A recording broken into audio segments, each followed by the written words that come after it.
Hello नमस्कार आदाब सलाम सत श्री अकाल केम छो कस्से काय केरो हाल है केना छी यहाँ सब कैसन वानी हाउ आर यू कैसे हैं आप लोग केमो नाचो मनक्कम खम्भा गणियोकुम केमती अच्छंती की खबोर नमस्तुभ्यंग राधे राधे राम राम। देवी और सज्जनों, आज के इस कुंडली में मैं चर्चा करने जा रहा हूँ कि आपकी जो अपनी कुंडली है उसमें सूर्य से कितने घर आगे आपका चंद्रमा है। किससे? सूर्य जहाँ भी बैठा हुआ है, जैसे मान लो कि सूर्य अगर यहाँ बैठा हुआ है और चंद्रमा अगर यहाँ है तो ये एक ये दो, सूर्य से दूसरे भाव में चंद्रमा हुआ। सूर्य से अगर यहाँ बैठा हुआ है तीसरे, यहाँ चौथे, यहाँ पंचम, यहाँ छठा, इसी प्रकार से यहाँ पर चलाया तो 12वें भाव में। यानी कि सूर्य से कितने घर आगे चंद्रमा है, इस पर में आज 3 योग के बारे में चर्चा होगी। एक अधम योग, एक सम योग और एक वरिष्ठ योग।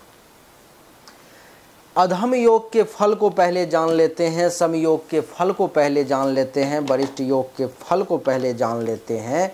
उसके बाद जो है सो इसके नियम को जानेंगे कि आखिर ये बनता कैसे है। कहीं आपके कुंडली में वरिष्ठ योग तो नहीं, कहीं आपके कुंडली में सम योग तो नहीं, कहीं आपके कुंडली में अधम योग तो नहीं। कौन सा योग है आपको जीवन में आप कितना ज़्यादा आगे जा पाओगे, वो आज इस वीडियो को देखने के बाद आपको पता लग जाएगा।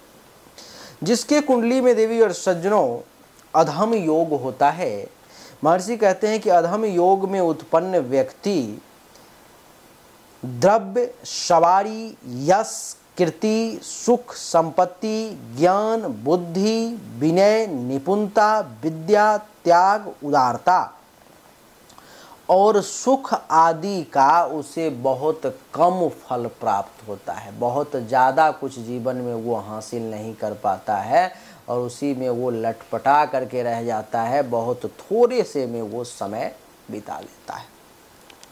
ये बनता कैसे है तो इसको देखें कि जिसके कुंडली में भी अधम योग यानी कि सूर्य से केंद्र में अगर चंद्रमा हो, मान लो आप कि यहाँ पर में सूर्य है और चंद्रमा जो है सो 1, 4, 7, 10, यानी कि सूर्य से प्रथम भाव में, यानी कि सूर्य जिस भाव में बैठा हुआ है उसी में चंद्रमा है, अथवा सूर्य जिस भाव में वहाँ से चौथे घर में चंद्रमा है, या वहाँ से 7वें घर में है, या वहाँ से 10वें घर में है, तो इस कुंडली में अधम योग बन जाएगा। जैसे कि देख लो कि चंद्रमा अगर यहाँ पर में है, चंद्रमा अगर यहाँ पर में है, चंद्रमा अगर यहाँ पर में है, या चंद्रमा अगर यहाँ पर में है, यानी कि कुंडली के सूर्य यहाँ बैठा हुआ है तो सूर्य के साथ चंद्रमा है, अथवा सूर्य के चौथे भाव में चंद्रमा है, या सूर्य के सप्तम भाव में चंद्रमा है, या सूर्य से 10वें भाव में चंद्रमा है।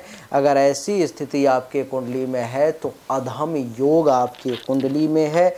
जीवन में बहुत कुछ आपको कभी नहीं मिल पाएगा। सब कुछ बहुत ही मिनिमम अमाउंट में, बहुत ही कम क्वालिटी में, बहुत ही कम क्वांटिटी में आपको मिल पाएगा। अगर आपके कुंडली में अधम योग है तो इसका जो समाधान है वो आपको पर्सनली कांटेक्ट करके समझना होगा जो क्या है और इसका समाधान कैसे होगा, क्योंकि उस पर में और विभिन्न पहलुओं पर में चर्चा की जाएगी। पर्सनली कांटेक्ट करने के लिए सामने व्हाट्सएप नंबर है, उस पर आप मैसेज कर सकते हैं। दूसरा है सम योग। देवी और सज्जनों, अगर आपके कुंडली में सम योग बना हुआ है तो सम योग में फल कहते हैं महर्षि कि उत्पन्न जातक को द्रव्य, सवारी, यश, सुख, संपत्ति, ज्ञान, विनय, बुद्धि, निपुणता, विद्या, त्याग, उदारता, सुख आदि का मध्यम फल प्राप्त होता है। वो ना ही बहुत ज़्यादा अमीर हो जाएगा, ना ही बहुत ज़्यादा गरीब हो जाएगा, मध्यम वर्गीय व्यक्ति के तौर पर में जाने जाएगा। वो कैसे बनता है तो उसको समझिए। अगर सूर्य से चंद्रमा जो है सो दूसरे, 5वें, 8वें और 11वें भाव में हो, यानी कि जैसे कि देख लें कि सूर्य यहाँ बैठा हुआ है तो चंद्रमा यहाँ से दूसरा यहाँ पर में हो, अथवा यहाँ से 5वें चंद्रमा यहाँ पर में हो, अथवा चंद्रमा यहाँ पर में 8वें में हो, या चंद्रमा यहाँ पर में हो, यानी कि सूर्य से द्वितीय, पंचम, अष्टम और एकादश भाव में अगर चंद्रमा है तो आप ये समझे कि आपके कुंडली में सम योग बन रहा है। जीवन में आप ना ही बहुत ज़्यादा अमीर बन पाएंगे, ना ही गरीब बनेंगे। एक मध्यम वर्गीय समय जो है सो आपका जीवन का निकलेगा। अगर आपके कुंडली में वरिष्ठ योग है तो उसका क्या फल है उसको समझिए। महर्षि कहते हैं कि वरिष्ठ योग में उत्पन्न जातक द्रव्य, सवारी, यश, सुख, संपत्ति, ज्ञान, बुद्धि, विनय, निपुणता, विद्या, त्याग, उदारता और सुख आदि का पूर्ण रूप से श्रेष्ठ फल प्राप्त करता है। बहुत हाई लेवल का, बहुत उच्चतम ग्रेड के व्यक्ति आप बन जाएंगे, जीवन में अपार धन दौलत संपत्ति सब कुछ की प्राप्ति होगी। ये योग बनता कैसे है?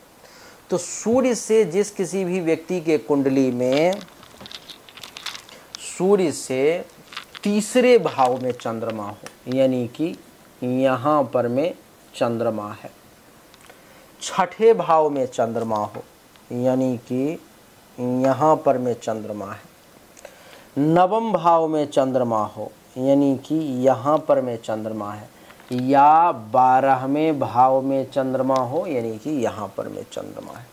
सूर्य से 3, 6, 9 और 12 भाव में अगर चंद्रमा है तो आपके कुंडली में बनता है वरिष्ठ योग। जैसे मेरे कुंडली में वरिष्ठ योग है, कहेंगे कैसे? तो मेरे कुंडली में सूर्य यहाँ बैठा हुआ है और चंद्रमा यहाँ बैठा हुआ है, तो 1, 2, 3 सूर्य से तीसरे भाव में चंद्रमा है, अर्थात वरिष्ठ योग मिल गया। ईश्वर की कृपा से जीवन में मुझे द्रव्य, सवारी, यश, सुख, संपत्ति, ज्ञान, बुद्धि, विनय, निपुणता, विद्या, त्याग, उदारता, सुख आदि जितनी भी चीज़ें हैं उन सब का सुख प्राप्त का योग बन गया और मैं सेटिस्फाइड हूँ, क्योंकि ईश्वर की कृपा से ये सब सुख मुझे प्राप्त हो रहा है। तो इस प्रकार से 3 योग हुए, अधम, सम और वरिष्ठ। अधम योग तब बना जब सूर्य से चंद्रमा केंद्र में हो, यानी कि प्रथम, चौथे, सप्तम और 10वें भाव में। सम योग तब बना जब सूर्य से चंद्रमा 2, 5, 8 और 11वें भाव में हो। और वरिष्ठ योग तब बना जब सूर्य से चंद्रमा तीसरे, छठे, 8वें या 12वें भाव में हो। तो जीवन में सब कुछ बहुत हाई स्तर पर में, बड़े लेवल पर में प्राप्त होगा। तो देवी और सज्जनों, यही छोटी सी वीडियो थी। आप अपनी कुंडली को खुद भी देख करके समझ सकते हैं, इतना आसान भाषा में बताया हूँ।